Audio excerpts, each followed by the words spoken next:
Apples and This oranges. is Patriot Sentinel, where truth doesn't whisper, it roars. Hosted by Richard Tortorello, we're cutting through the noise to talk government, politics, fairness, the Constitution, community, and God. Stand up, speak out. The watch begins now. Now, Mr. President, if I have you sign the OU hat, would you say Boomer Sooner? I'll do it. Hey, there's only one. How is your football team? It's gonna be great. It's gonna be Do great. they have a good quarterback? Yes, Well, sir. you need a quarterback in that business. I really appreciate it. So the two teams are good. The one I tell you what, there is no doubt in my mind why Oklahomans love President Trump. Why? I mean, look, half of America loves this man. He's the only guy, okay, that if you saw this clip on Cup One, these are the workers who were flown in from around the nation, mostly from Oklahoma, to work on the reflection pool. Okay, and so he invites him to the Oval Office last night to do a hat signing and a handshaking. Tell me the last time, Cam, you saw an American president do something like this. Good evening, folks. My name is Richard Tortorello with the Patriot Sentinel. I'm here with my best friend, Cam. And Cam, when was the last time you saw an American president invite the working class to his office to congratulate them and shake their hands? Who was it? Ronald Reagan? I was gonna say it's been that long because I don't think Bill Clinton did it. Senior Bush, Bush Jr., Obama, Biden. No, I don't think so. Might be wrong, but who who? I've seen sports players, like the NBA champions, the World Series champions, the Stanley Cup champions, but not Mm-hmm. the workers. So, that's a good question. I wonder who was the last one.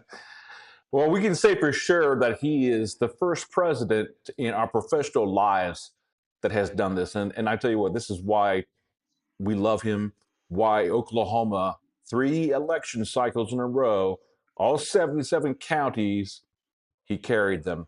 Um, I just love my job. I love what we do. I love going to the White House. I love reporting on this administration. Everything that we're doing so far is something that every American, whether you be a Democrat, Independent, Libertarian, especially if you're a Republican, should realize that he's doing everything for everyone. So Cam, my good friend, how you doing, brother? I hear you have a baby shower Saturday. Oh man, yeah. I was gonna say that has been a project of itself from painting, power washing, cleaning. Just also nesting. It's a big project, man. I've been having a lot of fun, but we're having friends come over, and then we'll do family later on when we get a little bit closer, before the baby comes here. The baby. When is he due? Is it? Late August. He's a boy. Yeah, late August. Mel's ready. She is not a fan of the heat. She's like, I am ready. I am done. I'm good to uh, go. No, thank you. that is that is funny. I'm sure you're gonna have a good time. I will be there. We'll have a good time. I believe that these type of family events um, are what brings people together and teams together. So how's Tinker Air Force Base? I'll tell you about DC. So how is the morale at one of Oklahoma's finest military installation? Hey man, the best. I was gonna say we're the one who supports the war fighter. We're the reason why we keep our nation safe. So Tinker does a great job, and we have great workers here. We have workers from Tinker that support Warfighter, and they're also helping, with the pool and the project, and Trump signing, having workers over there, and him signing the apprentice signature, the Donald Trump thing. So far, so good, man. I'm excited. Dude, so DC, looking forward to going back in a couple of weeks. I have tickets to the June 14th President Trump's birthday bash UFC um, event. And I'm just deciding who to take with me as my plus one. So I don't know, should we put it for a raffle? I mean, so it was brought up to me that maybe I should take somebody very influential, but that would mean upending and being home because parties don't stop in DC after an event; they go on through the night, which means I would have to fly back nonstop Monday morning. I got several interviews in the morning and in the afternoon. We have election next week. We have early voting in Oklahoma starting tomorrow and Friday. We have a whole slew of candidates that we all know, and so I don't know if I can make it back in time. That's the issue. Is that I'd have to take and look, only two airlines have nonstop flights from Oklahoma City to DC. That's Southwest and American Airlines, and the nonstop flight on American is at 2 o'clock in the afternoon. So it's like, damn, if it wasn't for this election cycle, this would be the event of the year. And next month, July 3rd, will be my 1 year anniversary of getting my White House hard pass. 1 year. Man, look at you go. From sitting next to the GOP convention was 2022 to where you're at now, going, oh, I'm gonna go to the White House, guys. Hang on, give me a second. Let me take a quick flight. That's awesome, dude. I'm proud of you. The huge man. Again, more success to you down the road. Suggestion: if you're gonna take somebody to that party, hey, the next governor for the primary election. Just saying, after the primary election. So heads up, everyone. I do, we do get invitations to these events, and with some planning, I want to bring some very deserving Oklahomans as my one plus or plus one, and so this is one event that we would not be able to attend, unfortunately, because of just the time restrictions. But we will plan these in the future. I mean, we have a lot of things going on. The White House Correspondents Association dinner is back on. And so, we'll be traveling in July and back to DC. And, that's going to be quite an event and looking forward to everything we do.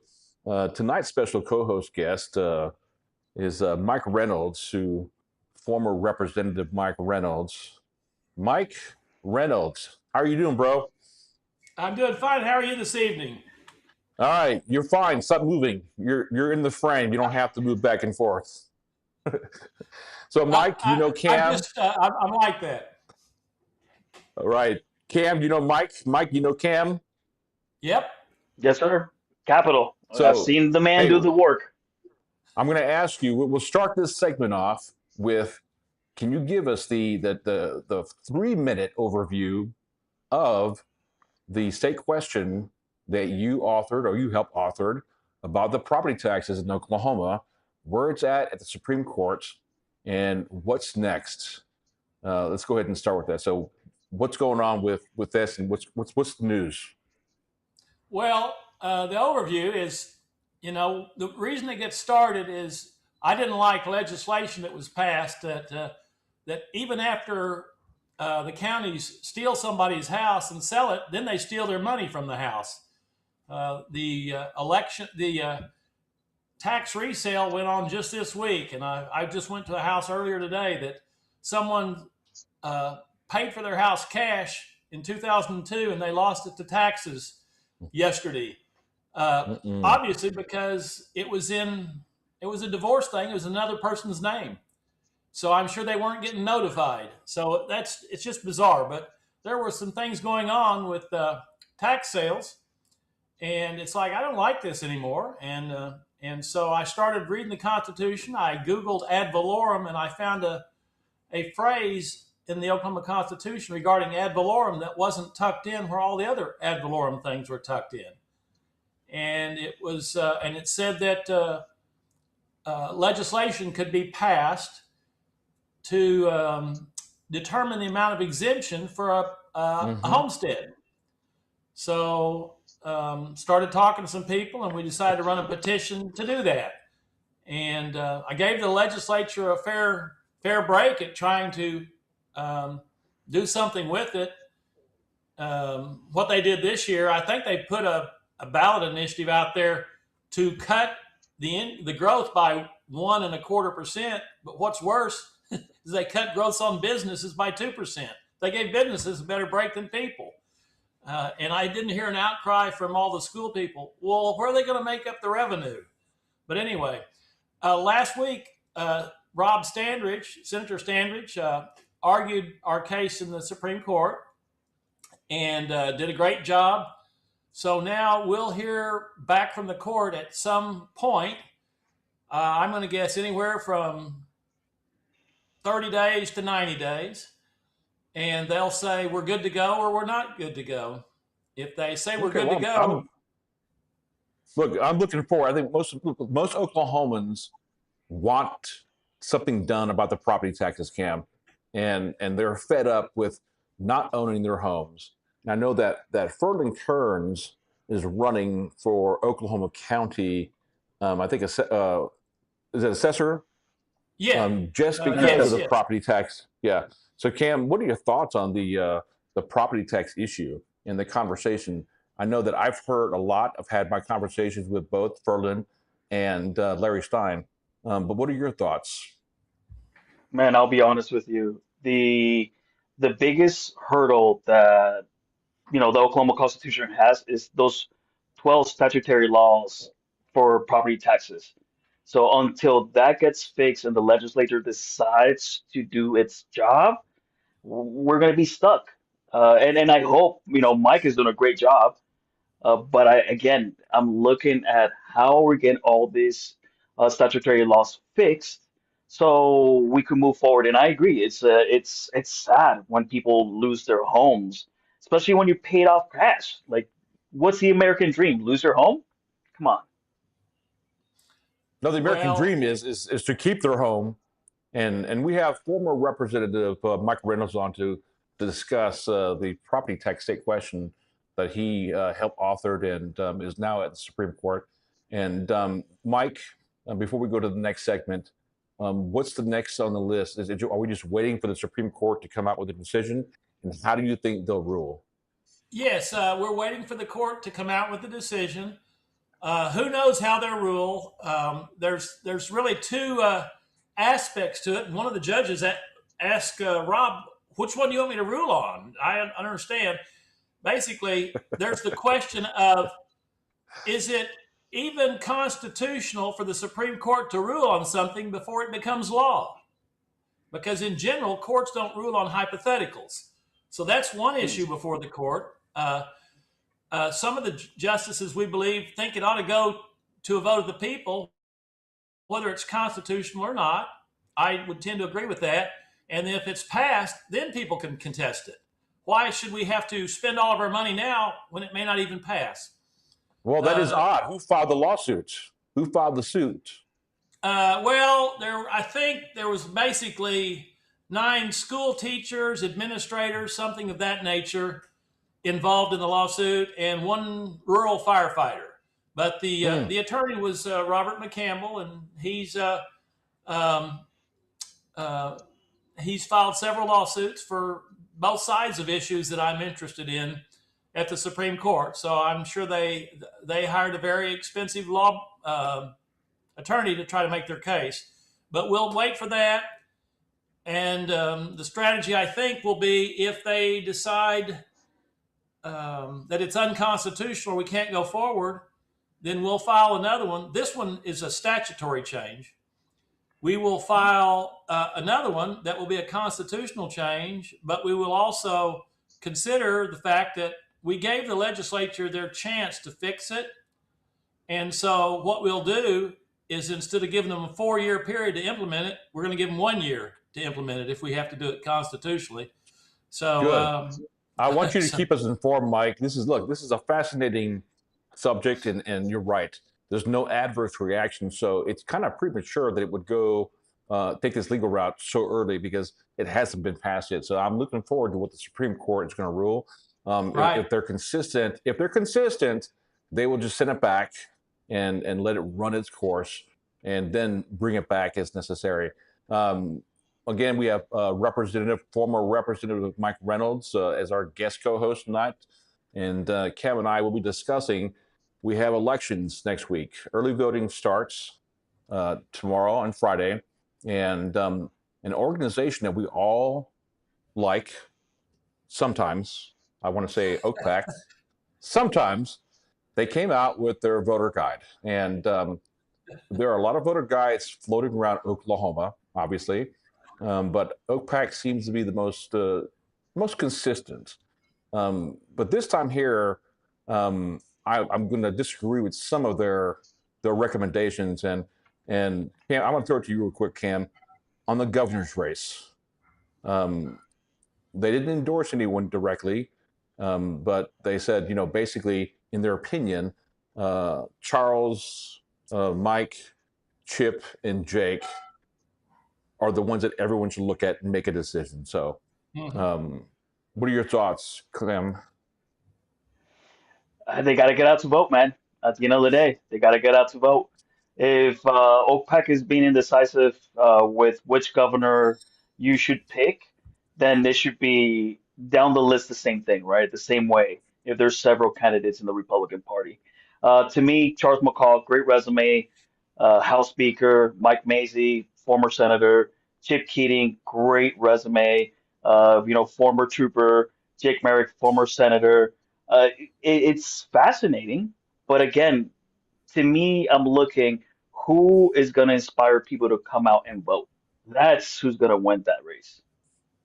It's all about the vote next week. But Mike, do you think the Trump endorsement of Mike Mazzei has solidified most Oklahoma minds that he is the one they're going to go and vote for? Well, I think that it's certainly persuaded a lot of people. I personally don't think that it's going to be decided next week. I believe there'll be the top two candidates. I don't believe with such a good crowd, and I think the polling indicates the same, that it's not going to be decided next week. Right now, it looks like Mazzei and Drummond, but wow, with that latest poll, I suppose Jake Merrick could slip in there. Um, I'm just not sure right now, but yeah, Well, you can agree that you can agree they're all good candidates. So what Mike is referring to was, I think it was an outfit out of Missouri. It's out of state. I'm not sure exactly where it's from. I did see it last week, where they did the polling in Oklahoma and basically here's what it is: Mazzei, Gentner, Jake, and Keating were in the top four, and right. they were pretty much equal. Look, they were pretty much. It's a four-person race. And then Charles McCall was fifth. But it's like I said, there's so many polls out there. The non-doc poll was the one that initially put Mike Mazzei on top of everyone, which earned him the Trump endorsement. But Oklahoma is very divided. I think the most active campaign with the most vocal supporters is from the Jake Merrick campaign. I mean, they've been all over social media on every post and every county Facebook page promoting him. And I'm going to say that we have a good bunch of people running for office, and it's whoever gets out the vote Thursday and Friday, and of course on Tuesday. Okay, so It's going to be a runoff, and people are saying it's going to be a Mike Mazzei getting a Drummond runoff. But at this point here, it's who can get the vote out. I think that for us, Cam and I, we discussed this. I'm really looking at Chip Keating, and I go to who is most accessible who is out there. And I'm friends with Chip and friends with his family, and I just like the whole package. And like I said, it's anyone's game next Tuesday, and we'll support. Um, it's going to be hard, guys. Look, we don't know, okay, and that's exactly the point. Is that the governor's race is up in the air, and it's anybody's game. It's who can get their people motivated to go out and vote. Now, Lieutenant Governor, OPAC, I disagree with this. They've endorsed J.J. Humphreys, T.W. Shannon, and both are good men. Both are solid conservatives. But, J.J. has done a lot for the state, Mike, and you served with him. And then No, I you didn't. also served with, you did not. Did you serve with T.W. Shannon? Yes, 8 years. What are your thoughts on this race for Lieutenant Governor? Who do you like? Well, this race I'm probably less concerned about, but highly interested in, because TW is just using it to catapult himself into his next office. He ran for the U.S. Senate, got defeated twice, kind of used goods. I suspect Tom Cole is going to retire sometime in the near future, and T.W. Shannon's his boy. He worked for him. The tribes desperately want someone at the federal level, I believe, and so they had to get TW back in the game and try to rehabilitate his losses. And I served with TW for 8 years. The idea that he was the most conservative speaker in Oklahoma history, as I recall, TW was only speaker for 1 year, and I did the numbers on it. If I've got it right, TW introduced 176 bills as speaker. Then he resigned midterm, and not one bill was ever heard on the floor of the House of Representatives. So I don't think the members had a lot of gusto for TW's legislative experience, and I certainly don't. I'll be happy when TW is defeated for the last time. Interesting. Cam, your thoughts on the Lieutenant Governor's race?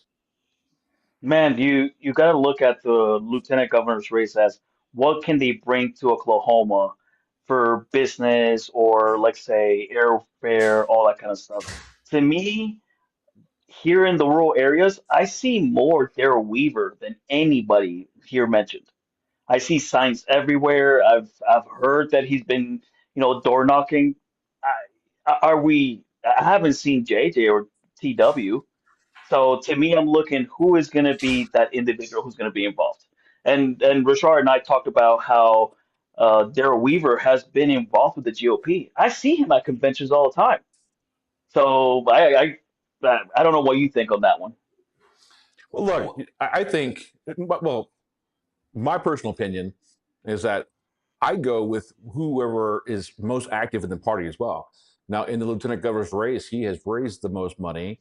He has gone to all the counties, and I think he's starting, if not finished, with the second run of all the counties, and he's present. I see Darrell Weaver at every Cleveland County GOP event. I see him at every GOP event. And I think it's a loyalty issue for us. It's a loyalty issue, certainly for me, is that, we have to stand by our friends. He is from Cleveland County, and I've known him for several years now. And, we share a lot of things in common. And I think that for me, it's a loyalty issue. We stick with our friends and support them. And it's not to say that TW or JJ or any of the other candidates are bad. I just have a personal relationship with Darrell, and his family's awesome. Kim is awesome. His supporters are awesome. Mike, you were going to say something?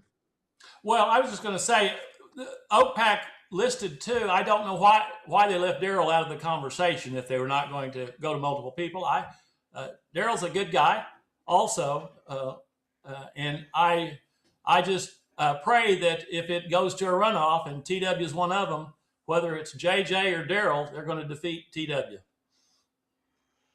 Well, last word on the lieutenant governor's race, Cam. Get out to vote. You gotta get Get out out to and vote. vote. That's right. This whole thing, I'm gonna make a I'm gonna foretell that we're gonna have next Tuesday the biggest um, primary Republican turnout in recent history. Everybody's going to come out, and it's the Trump endorsements at both the governor's race level and lieutenant governor's race, and everybody is going to come out to vote. And so we're going to see a lot of good things happening next week. And one of the biggest state questions that we all have to vote no on is State Question 832, which is the mandatory minimum wage. I call it scheme. Mike, you've been in the state legislature. Can you give us like an overhead about why, if State Question 832 passes, how bad? And and in the paper myself, we've written about this extensively.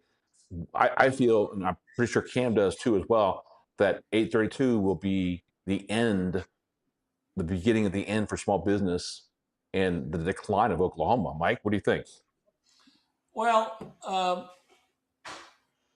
I hate when people say to be perfectly honest, because you ought to be perfectly honest all the time. But I want to say, to be perfectly honest, I haven't really studied the issue that much because I'm voting against it.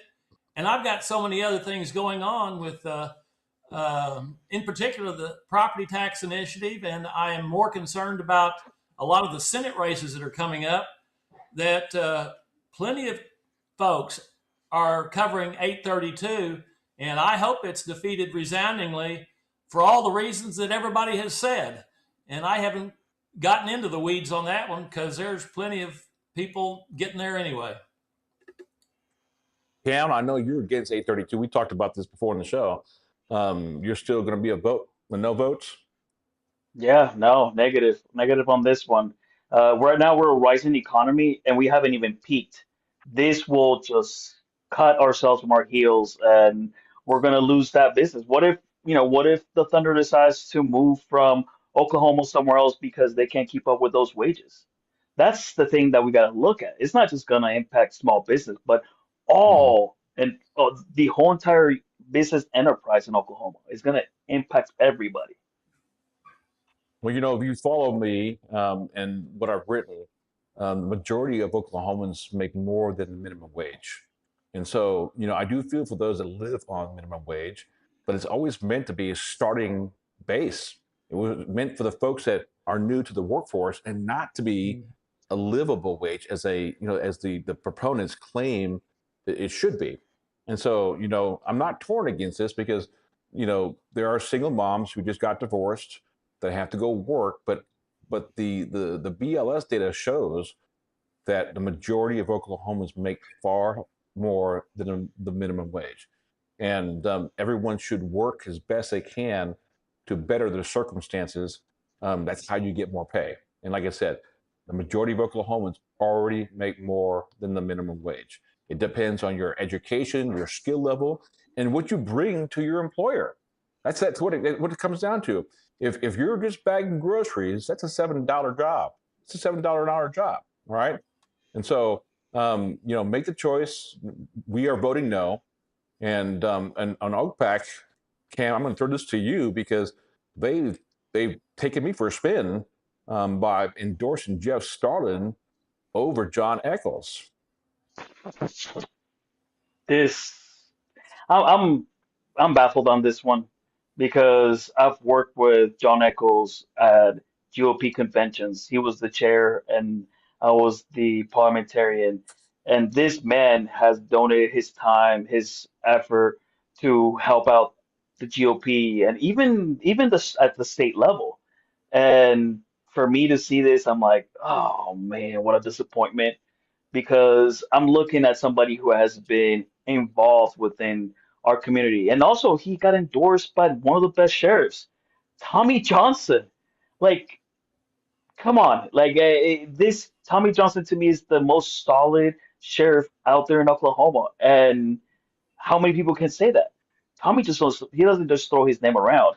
So, to me, I'm going to disagree with that endorsement or that choice because I, you know, John has done a good job, in my opinion. Mike, what are your thoughts on the Attorney General endorsement? Well, it's really a very peculiar race for me because in 2008, Larry Nichols and Aubrey McClendon and Clay Bennett and the Loves and the Mathis brothers recruited Jon Echols to run against me. And they funded him massively. And I won that election, only election Jon Echols ever lost. Wow. So should I be mad at Larry Nichols, or should I be mad at Jon Echols? And Jon Echols and I are friends, and I think he'll do a good job. He's been getting a lot of mud slung at him, and that's what they did to me in 2008. So, but the credentials for Starling being Larry Nichols' son-in-law doesn't give me any comfort when Devon's moved to Houston. And what kind of rulings is the attorney? I mean, the oil and gas industry, the biggest industry in Oklahoma, I could see a lot of bad rulings coming out of the Attorney General's office regarding major oil corporations because of who the Attorney General might be. So I'm all in for Jon Echols, and I am really befuddled also, like you, why OPAC chose to endorse Starling. It appears that he was a DC lobbyist, or certainly very entwined, and so half the mail. I think I got 12 mail pieces today and 8 yesterday. You know, it's stuff generally trashing John or trashing this person or the other, but we'll go into that more later, I'm sure. But no, I'm fully supportive of John, and I just want to mention John did one thing that I haven't seen on any of the mailers. 2 or 3 years ago, I was approached by a group to put a constitutional amendment in to outlaw illegal aliens from voting in Oklahoma. And I wasn't in the legislature. I went to Senator Jett, and he agreed to author it, and John was the House author of that. And I see some mail pieces coming out about how John's giving breaks to illegal aliens and things of that nature. We got that done. It's an impossible task. In the last 3 days of the legislative cycle, it was introduced and passed into law, or passed to go to the ballot in 3 days. I bet that hadn't occurred in Oklahoma history. So John can get things done, and he's got a proven track record, certainly on that, of where he stands regarding illegal aliens and the benefits that they suck out of the Oklahoma economy. I would have to agree on both counts from both sides. I've known John about the same length as Darrell Weaver. He's also from Cleveland County, and he's been at every Cleveland County event. He's been at every GOP event, and he's a stand-up guy, and he has a plan. He has a plan on what he wants to do with the state and how he wants to function as Attorney General. And with all the mudslinging, Leslie Nismith, she's a friend of the show and she's a friend of ours. There's a lot of mudslinging going on. I've met Jeff Starling a couple of times. He's a nice guy. Met his wife when they were out here in Cleveland County. They're nice folks. I just know Jon Echols, and he is a known quantity, and he has produced and gotten results for Oklahoma. Now, we don't agree 100% on everything here, but we have to go and stay loyal to those that have been loyal to us. And I can tell you unequivocally that he has been loyal to Oklahoma and loyal to the Republican Party. And he will be loyal to the Constitution. He's always been that way. And he will make an outstanding Attorney General. And the mudslinging I see, and I'm just going to point this out because there was a comment about the mudslinging, is that I haven't seen anything of substance from the Starling campaign.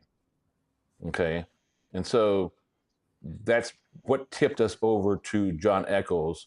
Was John's putting concrete an agenda out there, what he wants to do, and that's what we need. We need somebody who's going to go into that job day one and produce and protect Oklahoma. So I agree. OPAC was kind of weird for OPAC to do that, but we'll see what happens. So hopefully that there's no runoff. Well, it's not going to be a runoff. It's only two candidates running for that position. but hopefully he prevails, and we can prepare for the November election. State Treasurer Todd Russ, friend of the show. So OPEC got this one right. We had Todd on the show, and he shared with us what he's done. We tried to get Cindy Bird on the show. We just didn't. We weren't successful. And they're out there campaigning, so it's okay. But Todd Russ has done a great job as treasurer, and he's always accessible. One of the things I look at when I put my support behind somebody is that, are they there? Will they answer the phone calls? Will they take your emails and return text messages? It doesn't mean that we're just bugging him and bombarding him with questions.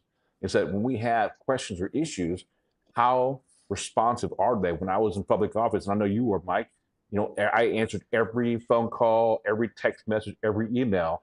That's just the job. Cam, we'll start with you. Todd Russ, good choice for treasurer, or Cindy Bird? He's done a good job. He's the incumbent. He already has the connections. If there's things coming through his office, he knows what to do. He's settled.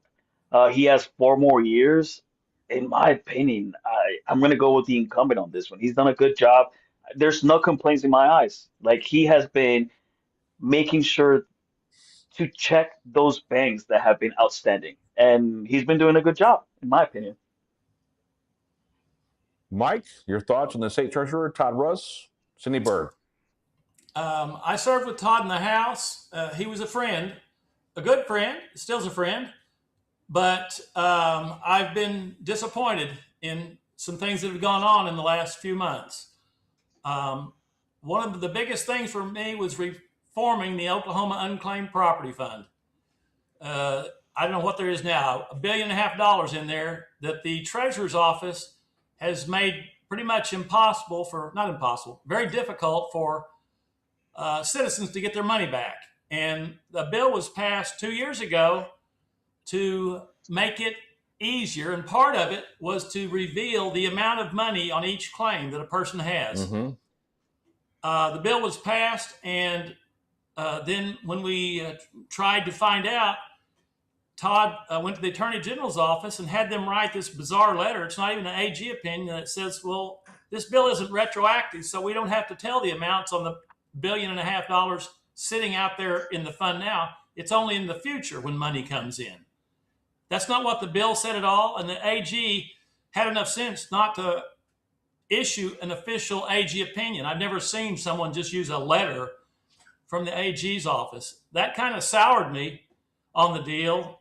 And then when I heard that Todd was taking more money out of the Unclaimed Property Fund to set up a satellite office in Clinton, Oklahoma, I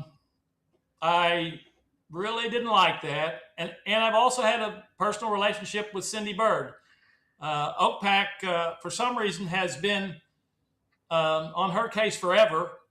And I defended her 4 years ago, I think it was, when she ran for re-election.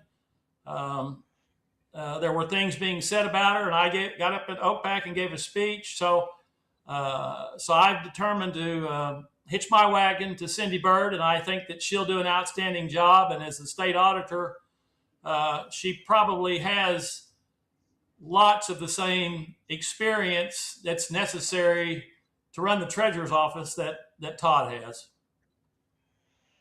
All right. Well, diverse thought here. It's what makes Republican Party, makes our friendship dynamic, is that we don't have to agree on everything here.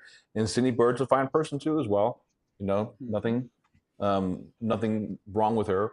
Again, my issue is, my criteria is loyalty, and Todd's always been responsive.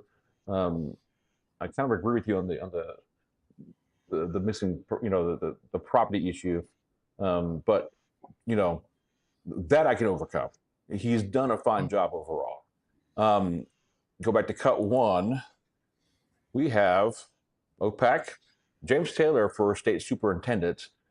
James Taylor is a friend, and he's done a fine job as a teacher. He's a great speaker. But I'm more partial to Dr. Jon Cox. We'll start with Cam this time.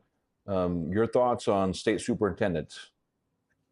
Yeah, I like Dr. Cox. He's been campaigning more than a year ago.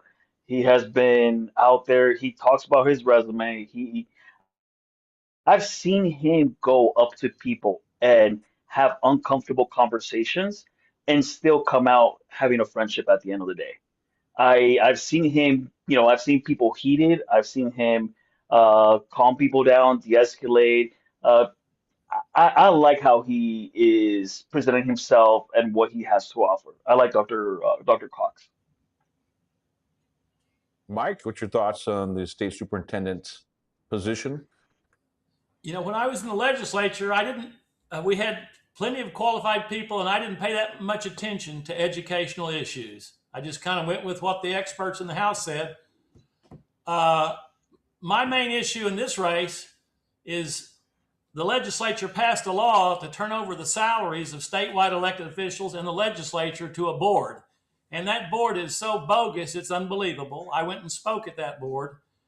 And then they made a special provision for Adam Pugh so that he could get elected when the Constitution specifically says you can't serve in another office during your term of office if the salary is increased. So they made a special provision to not increase the salary if Adam Pugh is elected. He is so totally disqualified in my mind that everybody else is 10 times better. And if people vote for Adam Pugh, that is a huge mistake. The other folks, I haven't visited with them. That's not true. JT is a friend. I think he'd make a fantastic head of the Department of Education. And I've never met Mr. Cox, so I couldn't speak to that. But what they did for Adam Pugh was disgusting, and that board needs to go away. Well, thank you for the thoughts. I've met all the candidates, and like I said, JT's a friend of ours, and I've known him since 2020. I go with the relationship, and Jon Cox has been around the state. He's a current superintendent today, and I believe that if Governor Stitt had not endorsed Ryan Walters, Jon Cox would be state superintendent. So he checks all the boxes. But I do know that whatever happens next Tuesday, if it comes down to Jon Cox and JT, it'll be a good race in the runoff because both are fine men. Yes. The edge just goes to Jon because he's sitting in the position, and we need somebody who is also a teacher. JT is teaching, but who's also an executive with that experience. And I just believe with all my interactions with everybody that Jon Cox fills what people are looking for. Let's go back to cut one. The next position is labor commissioner, and OPAC again. I think they chose two people, Lisa Janlou and Kevin West, both fine Republicans. Kevin West is here in Cleveland County. I've known him about 3 or 4 years now. Lisa Janlou came up on the scene, and she has been around the state. She has gone to all the counties, and I think she's starting a couple months ago on her second run. And both are business owners. Both now she has run for office before, and so this is I think her second attempt or third attempt at running for public office, and that's not a bad thing. Kevin West was the House rep in District 54 more, or 54, and also a fine individual. And I think OPAC did this one right. Choose either one. Either one will do a good job for Oklahoma. But in our interactions with myself and Cam, I think Lisa Janlou has kind of edged him out and is deserving of this job. And Cam, I'll let you take this one. Your thoughts on Lisa Janlou versus Kevin West? Yeah, no, so if you look at Lisa, she has been going across the states for over a year and a half. I've seen her at GOP conventions, state conventions, women Republican Federation conventions. She's been heavily involved with our community. And on top of that, I see her, showing at what time she's waking up and putting yard signs, door knocking. And I see her putting signs with her sister, what was it, 2 nights ago at Right. midnight in the middle of nowhere. So she is showing that she is out there hustling, and unfortunately, I don't see that same work ethic from Kevin West. I haven't. I don't know if it's been advertised, but I hope he is also hustling, because all I see from Lisa is getting those people out to vote. Absolutely. Mike, your thoughts, labor commissioner? Well, I've never met Lisa, but there's no finer person than Kevin West, and so I've known him for 10 or 12 years, and I think he'd do a great job. So I would have nothing negative to say about Lisa at all. Know nothing about her. It sounds like she's great. I do know that if John Pfeiffer gets 1% of the vote, that's be more than I think he ought to get. Well, I love that about you. That kind of rounds out what we came here to discuss tonight. I want to thank Mike Reynolds for joining us as our guest contributor co-host.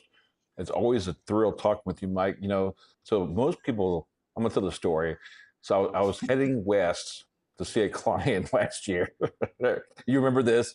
Oh And yeah. you called me. You said, "Hey, what are you doing?" I said, "I'm gonna go up to El Reno. I gotta go see a client." He goes, "Well, where are you at?" And we met up on 40, and you hung out with me for the entire day, sat with my client, You and went to came back. Clinton And or Weatherford.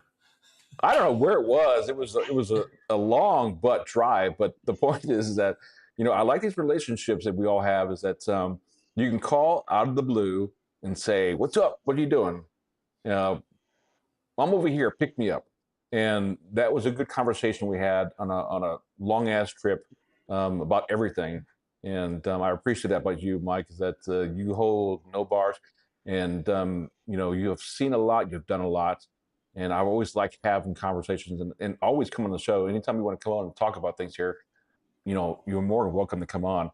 And but I appreciate what you've done. I appreciate your brother here in Cleveland County and what he's done. And the circle of friends that we have is outstanding. And going back, there's a lot of comments coming in here, and just I want to say for the governor's race, Jake Merrick, everyone running for that position, they're all fine people. I look at my criteria for things is personal relationship, how accessible, experience. I've met all the candidates. Okay, I like every one of them. And for us, for Cam and I think Chip Keating just pushed it over. But it's anyone's game next week, and it comes down if Jake is in the top four. This poll shows him in the top four. And for those Jake supporters out there, for Jake, if you're listening, your people are out there getting you on every social media post, every channel, and they're doing you service, great service by getting your name out there. Okay, and that is the name of the game. Okay, so it's gonna be. I feel Tuesday nights. There's gonna be a couple of upsets, and I know that my partners, my friends, um, they have their own selection. Mike Macy is a fine man. Ginter Drummond, I heard him speak 2 weeks ago at Lawton, at the Lawton debate there, and he made a lot of sense. And so it's anyone's game. And again, Cam, it's who can get their team and get the voters out the poll, right? Can, Yeah. can I? No. Do we have time for me to insert just a couple of simple remarks? I think. Yeah, go ahead. Go for it. Well, one thing is I see way too many people complaining about how much money people are spending. I guess they forget that our founding fathers risked their whole livelihood, everything they had to put it on the line. So I don't care how much people spend of their own personal money. If they're that committed to it, they think they want to make a difference, go for it. I'm thankful for those kind of people because they're not taking the money from the lobbyist or anybody else. They're putting their selves on the line. And the other thing I think we're going to see next week, because I believe the state Senate is probably key races there are as important as anything we're going to run into, is I think next week the grassroots is going to relearn a lesson that we had when it was back with the Tea Party, only it's going to be even bigger, that the grassroots are going to be the cause of winning lots of elections, and they're not going to forget it because all this trash we get in our mailbox doesn't have near the impact that someone knocking on your door and taking the effort to work for their friends to get them elected. That far surpasses all the trash that we get in our mailbox. And I would agree with you. I saw a lot of advertisement in the last couple of days about how much Mike Mazzei was spending. And I'm with you too. If you want to spend that much money because you believe in what you're doing, I'm okay with that. I think most people are fine with that. All right. And so we're still in agreement. Cam, any last words, bro? Yeah, no, to me, my number one fear is what candidate are we going to put against the Democrat Party? And if that person's going to be able to surpass that Democrat. So my fear is Cindy Mudson wins, who is going to go against her and be able to out debate her? That is my fear. So we need to have, again, great people, but we need to get the best. The best that's going to do the best job against her and the best person that's going to help the state of Oklahoma at the end of the day. That's my number one concern right now. All right. Before we go, I have to shout out to Dave Moore. He's a good friend of mine, and he's a fellow journalist, and he used to write for the paper, and we enjoy our times, and he does have some witty things on his mind. But we don't all agree, Dave. You and I are good friends, but we don't agree on everything, and that's the way it's supposed to be. But I want to thank Cam and Mike for coming on tonight, and we have a great intro opening that was done by our good friend Nicole Vagrowski-LaRose. She got married a couple months ago or a couple weeks ago.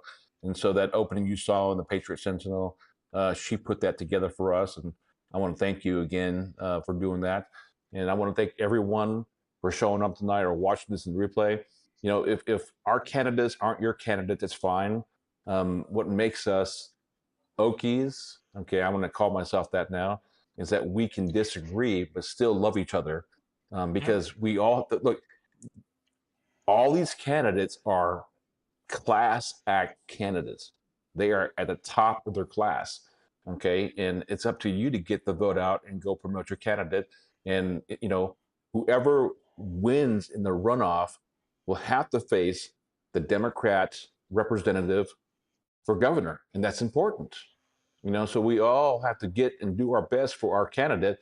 But once it's said and done, whoever wins the runoff, we have to put all our support behind that person going into November. And all the other races, the Attorney General, whoever wins next Tuesday, they're facing a Democrat in November.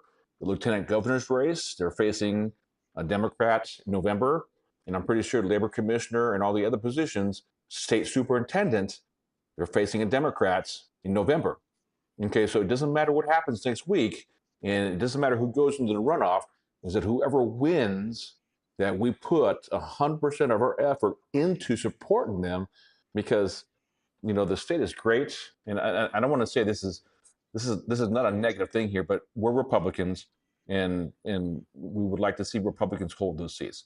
So I want to thank everyone, Mike, Cam, you guys have a good night, and maybe we come back on Tuesday night to do a post-election wrap-up to see what happened. So we'll move up the schedule from Wednesday to Tuesday.